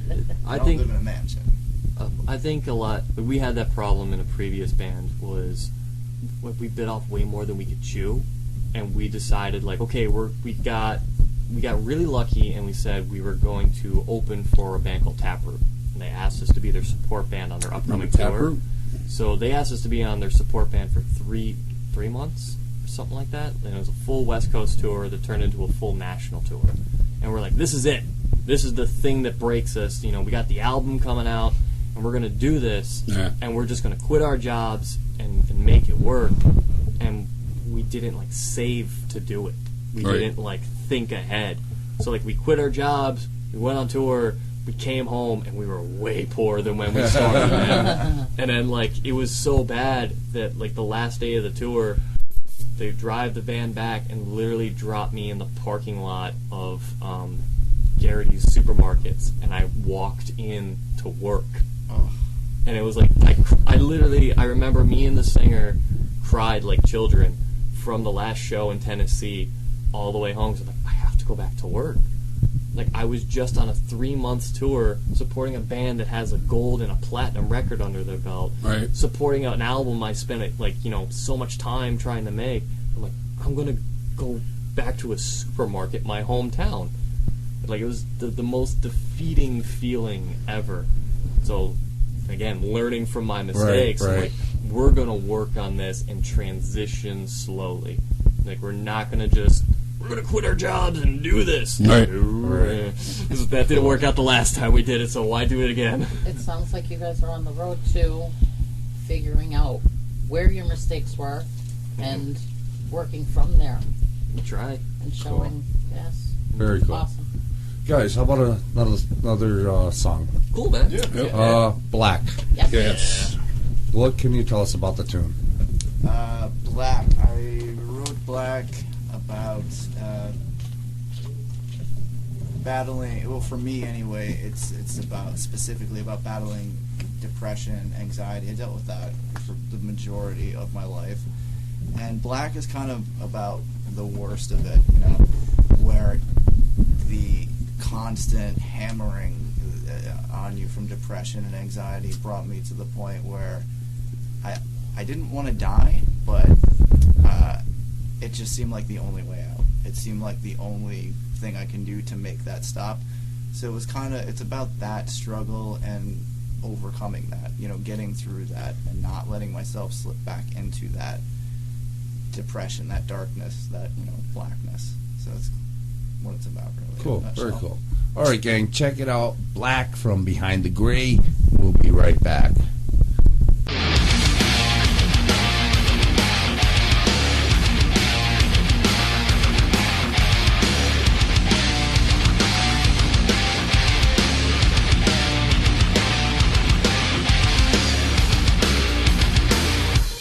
This hurt inside feels like it's taking the best of the rest of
All right, gang, we're back with Ken and Carol Jones and the guys from Behind the Gray. What's up? Oh, Hey, this is fucking great. I I love it. I love it. right? I You know, again,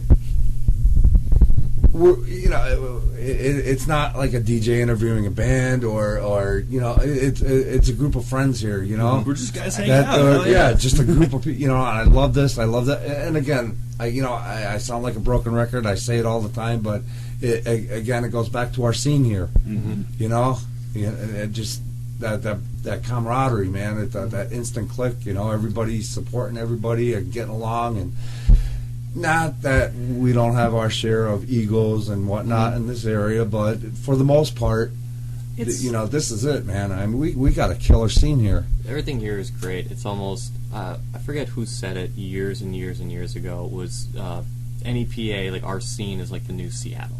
Like you just have so many bands here that are great bands that you can just sign and go and have the potential to be national acts. was it Grant? Because I've heard Grant say that. I wanted to say Grant, but I think you are confirming that now Mhm. because I was in my head.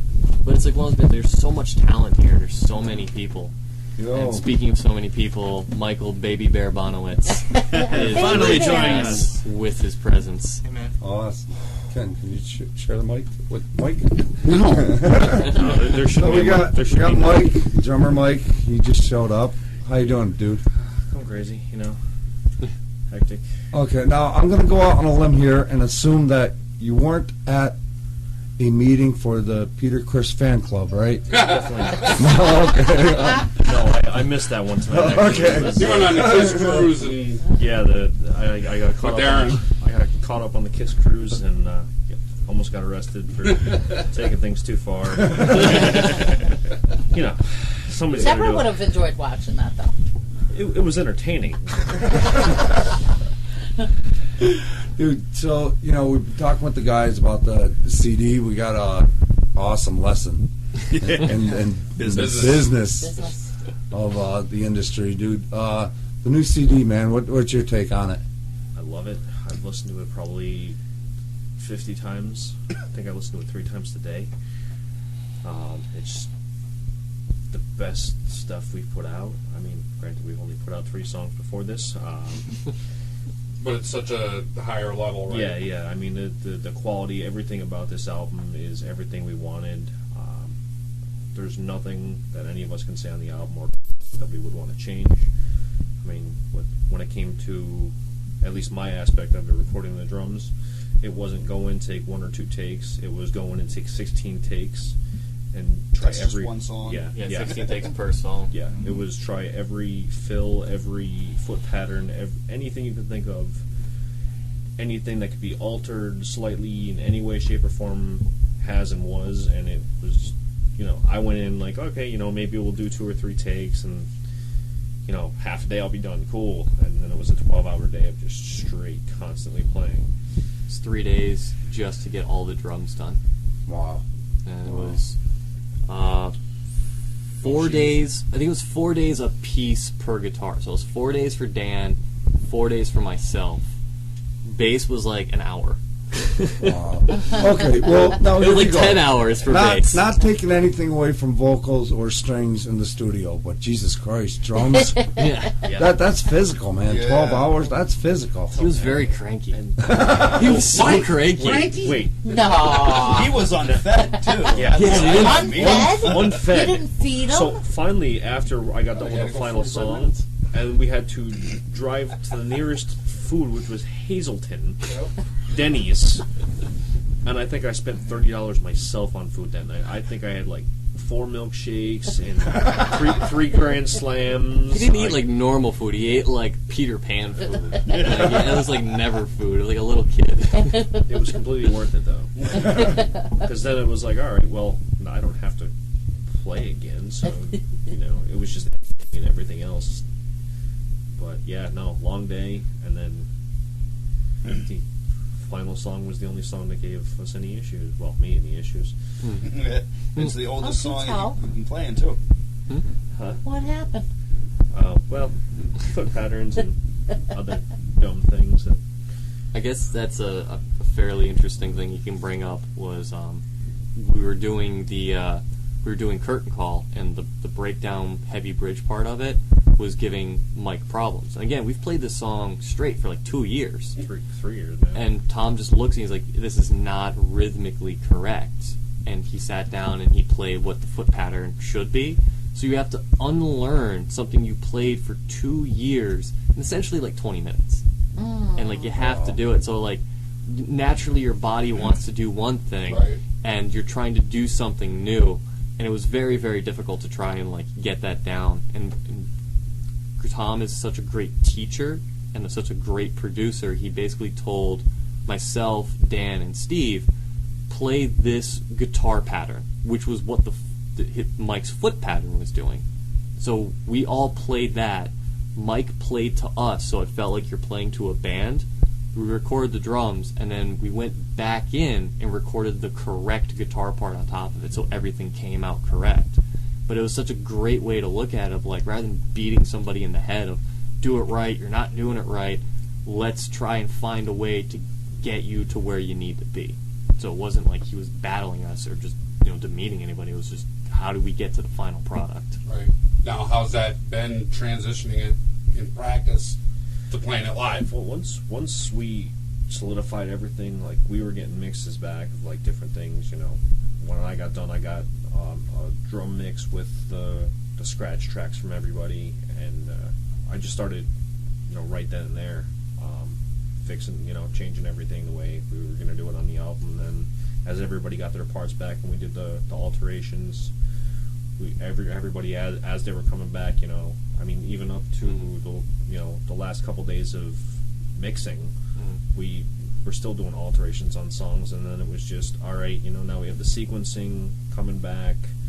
Now we got to start incorporating the sequencing into it. All right, so now everybody has to, be on the in-ears and get all their stuff set up.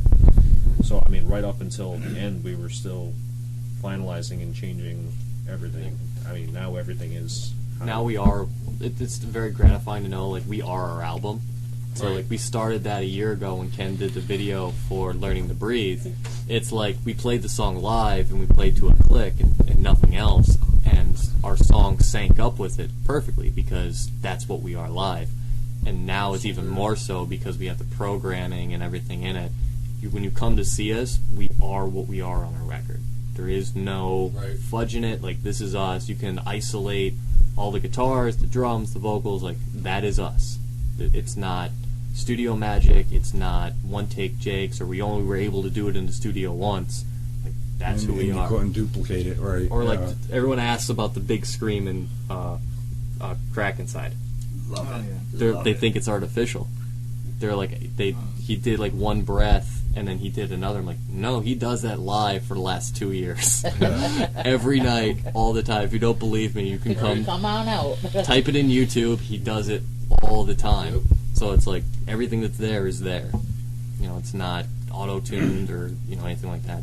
That's us. There's nothing fake on this album. Everything you hear is us, and you'll see us do, and you'll see live every single time. I think that all goes back to how much work you guys do. You just don't say, oh, all right, well, we'll jump in the studio on, this day, maybe every 2 weeks or whatever.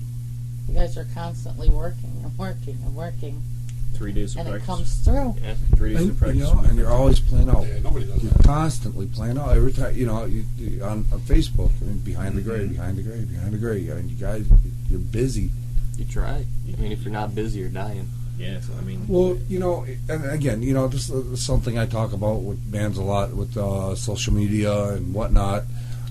You have to keep busy. Mhm. You have to keep your name out there because the attention span of the average user is about 5 seconds. I'm Yeah. one of those people, and if you slow down, if you lapse, they're looking at the next band.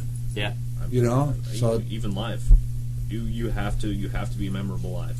Yep. Yeah. If you can be the greatest band in the world, you can play the most technical stuff, you can do whatever, you can write the greatest song in the world. But if people come to see you and you're standing there and you're not doing anything, like, great, that song was really cool, but what happened to the rest of it? Mm-hmm. I couldn't tell you how many times that I've been to shows. Like, that band is really cool, but the band right after them blew them away, so I'll more likely check out the band after, because they put on a show with the aspect of having the good tunes. Right. You know? You gotta entertain people. Mhm. You gotta keep you their... guys entertain. We try. You know, it's one of those things of like, you're a musician first. We always say we're a musician first. Second, we're an entertainer. Yeah. You know, like, you know, we got to make sure we're going to keep a crowd. And it's the same thing of like people on Facebook who don't have an attention span to like listen to your music. Never mind being in a room of 200 drunk people or 200 people there who are not there to see you. Right. They're there to see the headlining band, and we're like, we have to stand out. We have to be able to be remembered. So that's, Well, I mean, that's your live shows. I mean, that's you guys selling your product. Mhm. That's it. yeah, that's exactly what it is. Am I correct? Didn't your hair? Weren't you waving your hair at one of the shows? Like you At were- every show. No, but I mean, did you get caught? Will got one. Oh, that happens like every Regularly. 3 shows, and my hair's wrapped around his headstock. Wrapped around. Yeah, you got caught Just up. have like this, I this was permanent like, raw spot back here. I don't know whose brilliant Yeah, blame it idea. on that. I don't know whose brilliant idea it was to have like the two most active people in the band be on the same side of the stage. Right. But it's always, I apologize to him before every set and after every set, because every time, like the headstock of my guitar, I stabbed him in the chest. Yeah, I've for a couple of days. I've caught in his hair around my guitar and pulled it out. I've hit him with things constantly. I've run into him. I don't even know how many times. There's a lot of Yeah, there's a lot of just kind of like Matrix stuff. Like you're just trying to like bend backwards and dodge things going on. So it's one of those things of like, But that's one of Oh, the that's risks awesome. of being able to do what we do. We all understand, you know, there's going to be times where we run into each other and we don't mean it. Yeah. You know? I mean, I play blind most of the time. My hair's in my face, so. And there's some of the venues, I mean, just were never made for The a live Octagon band. stage. yeah, we just played. We were in Martinsburg, West Virginia, Nana and Pops. that place called Nana Pops, and it was tiny. It was crunched, but It was the so nice. but it was weird because like the headlining band, like that's their V spot.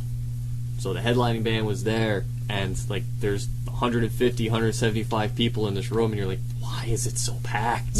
Like you couldn't make it to the stage to get equipment on. You're like, okay, well, Yeah. we still got to play on this tiny stage as if we're playing a big stage. Mhm. And again, these people don't know us, so like we got to win them over.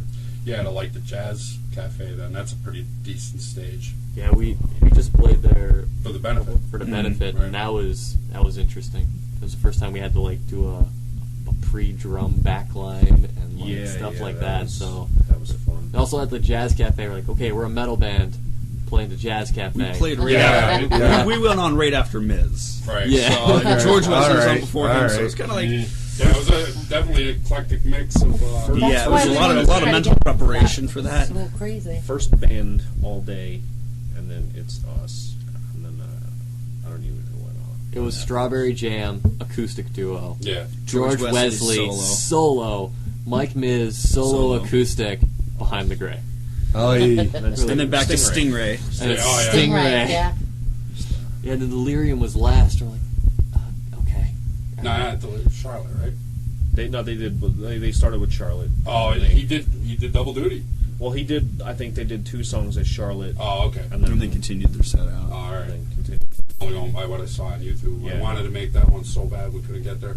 I think that was more of a hey, this is Charlotte, Charlotte, yeah. cool. All right, now this is Delirium. Right. Oh, cool. I am so looking forward to the CD release show. I mean, now you're talking about Delirium again, and I'm like, Mhm. the lineup is awesome. Yeah. That's. I mean, there was probably one band we really wanted on the show, but you They had know, broken up by the time we had gotten the CD and everything together. Mhm. But I think they said they're still going to be there, like the majority of them. Who's that? Ashfall. We really wanted Ashfall Yeah, on the I'm show. surprised to hear that they broke up. that was a very sad day, especially if, you know, if we're off and they were somewhere. Yeah. We were Oh, definitely yeah, going we to were see always them up all there, the but, time I mean- because they were just awesome band. Mike was one. He hit me up when we first put the first post up on Facebook. He was actually the first guy to say, "You need a band, we're in." Mhm. You know, and we're like, "Yeah, okay." Mhm. I'm pretty sure Ashball was the first band that we signed to it or whatever you want to call it. I mean, even the night we wrecked, they let us use all their stuff. I mean, Randy straight out, he was like, dude, just I'm gonna set it up, just do whatever you want to it. That's awesome. It's working out. Yeah. Well, we got So It Lies, and we played our very first show ever with them on Thanksgiving Eve 3 years ago. They're a fun band. And they're awesome guys. You know, they come to see us so much. It's at the point where their singer and their guitar player come up on stage and do backup vocals with us. Yeah. Oh, that's We cool. saw that at That's the cool. Deli the one It's like a normal thing. We can't ignore it now. It's become like part of our show where last song, it's like whatever singer from whatever local band is in the audience just comes up and does curtain call with us. And then the same thing, like Judas Fled South, those guys have Can't come wait like to see every their show. Oh man, So And good. like I can't wait to see So them on that every big time. stage and everything too, because like I've only seen them in tiny spots. I just seen them at the practice place and I studio. heard the things they had recorded before Jansen was in the band. And Oh, okay. again, I'm a huge fan of the prog metal. You know, Oh, and absolutely. We did. I did sound for them at Dino's Deli when they opened for Wonder at X. Yeah. And I was like, I was never more in my glory. To be like, I'm gonna mix this. This is gonna be awesome. So like, I already listened to like the 3-song demo they had. So like, I kind of had an idea what they were going for, and they killed it. They are their CD live too. I'm I so think happy to see them finally, get out. Yeah. Because I mean, I went to school with all them, so I mean, the bands that they were in high school were the bands that I used to go see. Right. And now then they went and they made their transition musically, from all that heavy metal and all that, Right. and they're now doing the prog rock stuff, and it's just so cool to see them do so much different stuff and just master everything that they've ever touched. Right. And I mean, and they deserve it. They're all Yeah. phenomenal musicians, and I love hanging out with them absolutely. So I like seeing Jansen like so happy. Yeah, Like, yeah. I mean, he's always happy, but this is now that he's like elevated to the keys and violin being his thing Dude, over the he's- guitar. Are you kidding me? He's picked insane, every man. instrument That- he picks up. anything he just that do guy whatever. picks up. He Like just when we're kill hanging it. out at Dom's apartment, and he just picks up a guitar and he's just like sweeping and playing Yeah, every he's Ozzy phenomenal. song in the He's world. And he's just talking to you the whole time. He doesn't Oh, miss yeah. a note. You know what? Most of them are like that though, because Dom plays drums and bass and everything too. Yeah, Dom's Yeah, a really yeah. good drummer. Joe used to be the drummer before. When they were still at the time Mutiny on the Line. Yeah. I was supposed to fill in for them for Right. like 3 shows, but And what was the other band? Death Forge. Death Forge. Yeah. And that it's most of they have the drummer and bassist from Right. Death Forge. Because I knew when I did the Josie's Rock reports with them that I recognized those two guys. And then somewhere in the interview they mentioned it. And I was like, right in the interview, I went, "That's it." 3/5 hung on to each other. Yeah. Well, guys, next song I want to play, Seamless. Yeah. What can you tell us about the tune? That song is, I guess, the closest fitting to our time through the Group of Sirens. It's more political than it is necessarily like a narrative or a story. It's more about, I guess, a good example is the current debate about the, whether or not the Syrian refugees should come here. And I'm glad people are at least talking about this instead of just saying, well, our government will figure it out.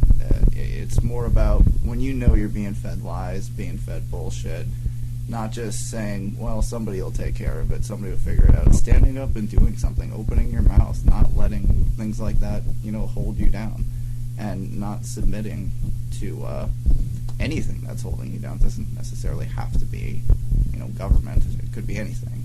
So I guess it's finding ways to defeat things that are holding you down. Cool. All right, gang, check it out. This is Seamless from Behind the Gray. We'll be right back.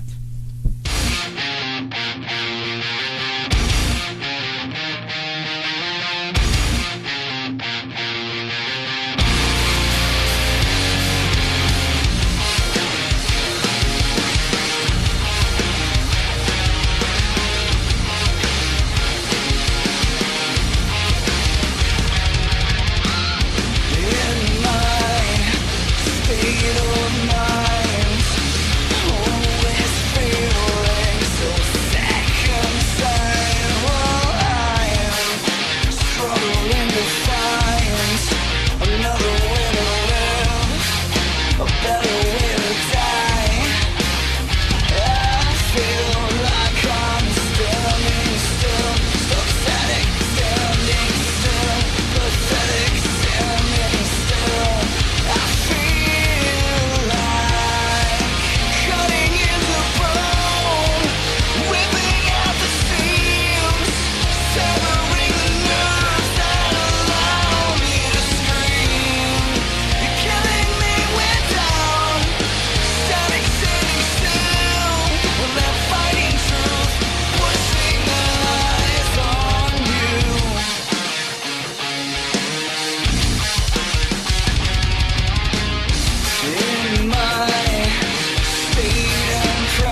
All right, gang, we're back with Ken and Carol Jones and Behind the Gray. 4/5.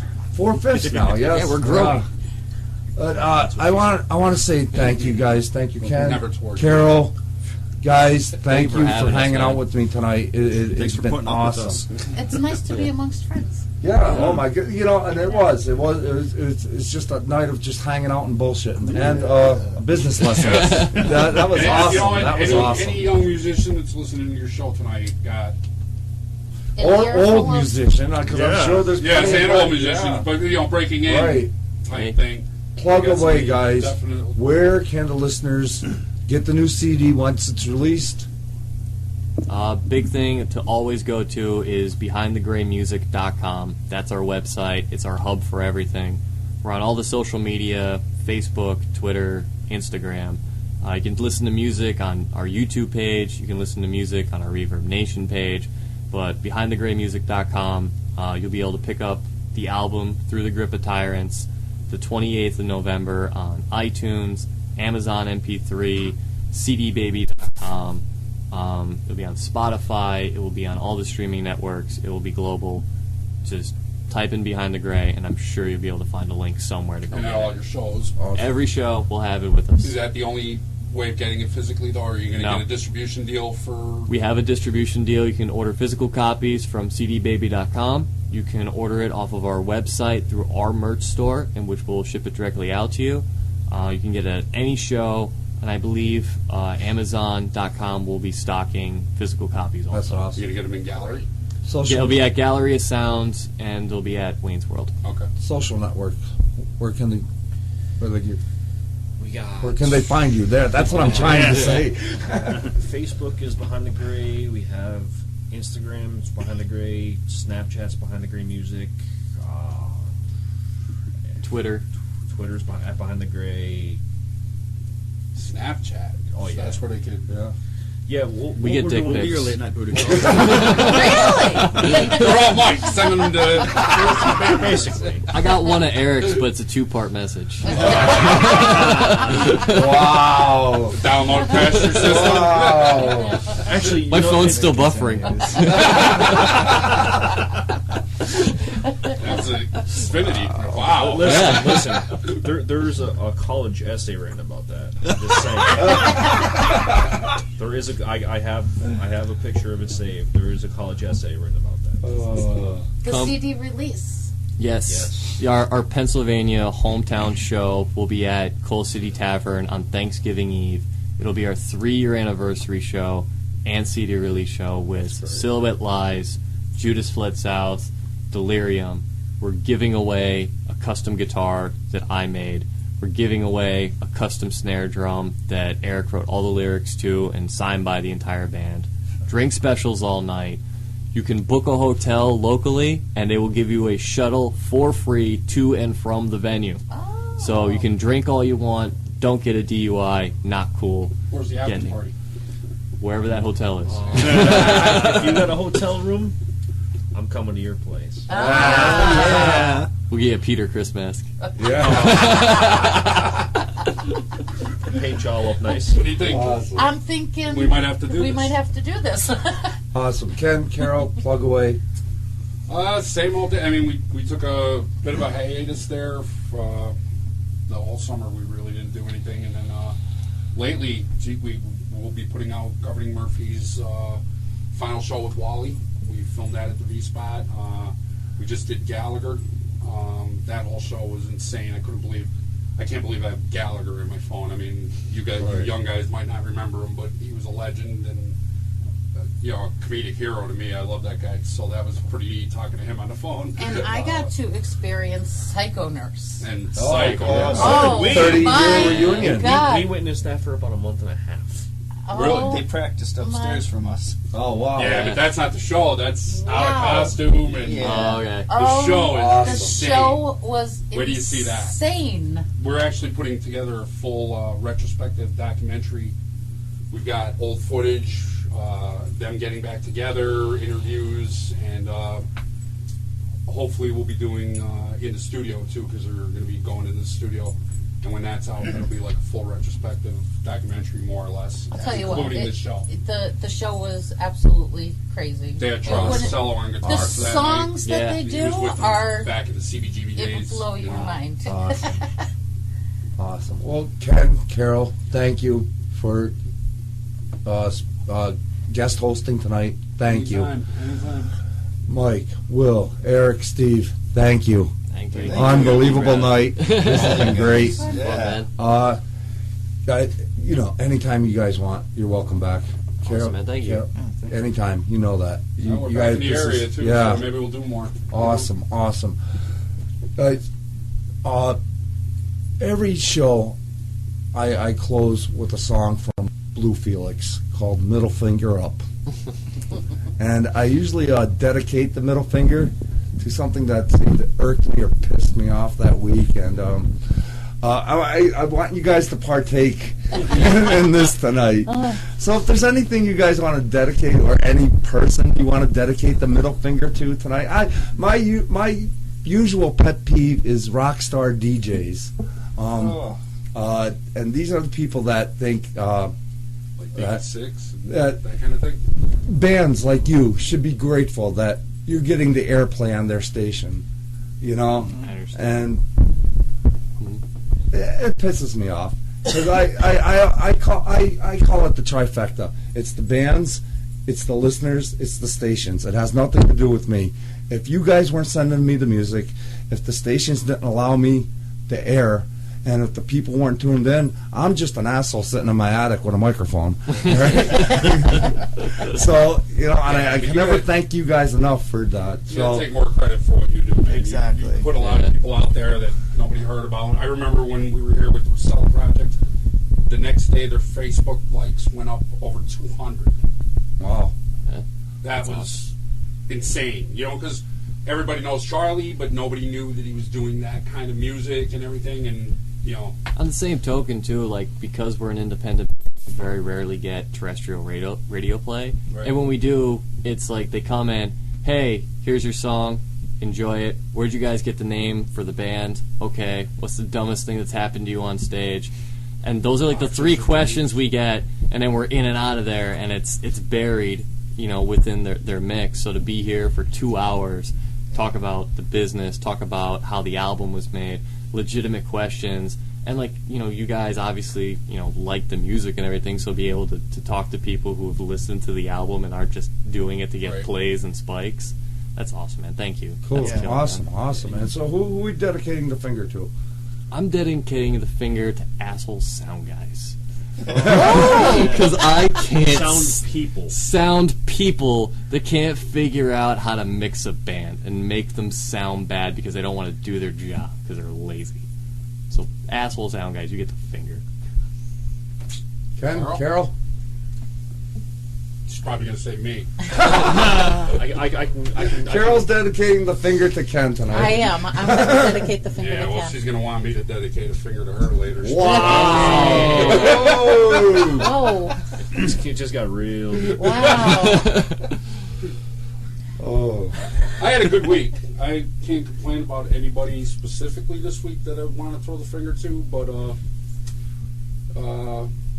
there's somebody that fucked over my kid, so big finger to them. You know? I have to send out the finger to the big guy that forgets he was once a little guy and looks past all the other ones and Yeah. moves on. I know Eric? my Facebook inbox is going to fill up with a bunch of middle fingers towards me. I'm going to go with Hillary Clinton on that one. Oh, I'm staying away from politics. There you go. I'm joining you. You know what? I changed my answer. I joined him. Mike, I got nothing. Mike's happy. I'm peaceful today. Mike's peaceful. I'm tired, but Take I'm my peaceful. place. That's because he ate before he got here. All right, gang. I'm just about out of here. This is Blue Felix. Middle finger up. Behind the Gray, Ken, Carol, thank you. Gang, I won't be here next Thursday. It's Thanksgiving, so have a safe and happy holiday with your friends and family. As always, be safe, stay well, and keep it metal.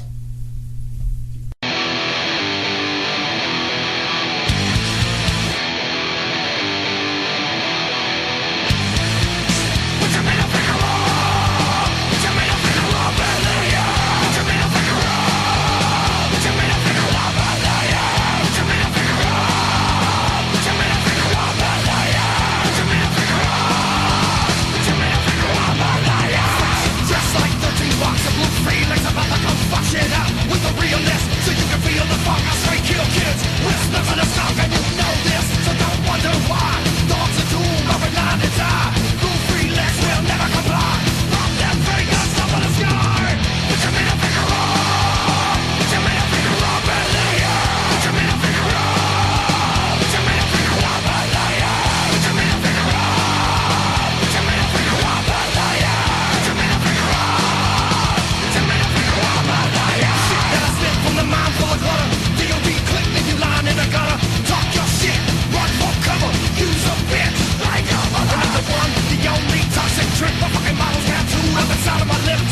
of us to conceal.